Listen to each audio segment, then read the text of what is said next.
Giusa-usa nako utubag ang inyong mga pangutana.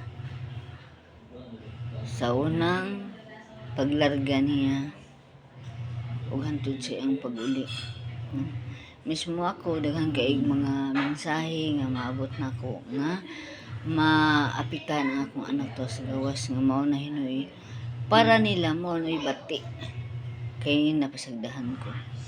Munang karon ako nang ipakita sa pag-uli niya kung sa iyang mga plano para sa iyang balay. Kung ako lang, wa man jud ko'y mahimo, diba? Ang inyong mga haka-haka o ang inyong mga mensahe nga nung murag entablado akong balay, wala ko kibaw kung sa iyang mga plano kung mauli siya. Munang dili sa dingon nga naghambog ko kung unsa ang naa diri kung unsa ko ang akong mga paningkamot isipinahan para sa akong mga anak. Wala ko nag-speak nga mao yang isukli nga nagbuhat sa balay. Anang kamong mga ginikanan anak na lang wa man tayo naabot sa itong buhi, wa man tayo nakahumas pag-eskwela sa una. Kung makaya na to atong pa-eskwela itong mga anak ko sa graduate lang o high school para makapanarbaho sila. Yan, sobra pa man ang akong pangapangayo sa Ginoo nga paabot pa man sa taas-taas nga panahon.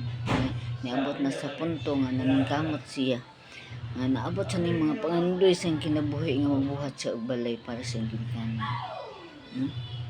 Bala ni nako pangyo yan ni usa nga gihatag sa iyang mga ginikanan. Uban niya kay ulitaw pa man siya. Nayo maabot niya nga pamilya uban sa iyang hinigugma. Ilan na sad na nga atubangon para sa ilang pamilya. Hindi ako nagpasalamatan sa Ginoo. Taas kay ko panglantaw para sa mga anak na dili maprihan namo sa among nagian. Salamat kayo.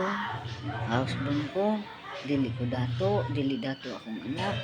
Naningkamot lang kutob sa among mahimo.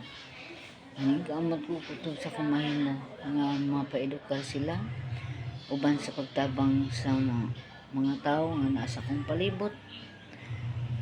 Salamat kayo uban sa pagsalig sa niya para sa akong pamilya.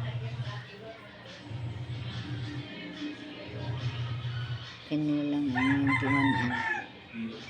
Ako kini ang sa una o sa karon walay gyud na bago. Diba? Salamat sa tanan nga nagsubaybay sa amo ang mga kinabuhi nga akong gipaambit diha kaninyo. Kung unsa ko, unsa ang akong paningkamot, unsa ang paningkamot sa akong anak para sa iyang ginikanan.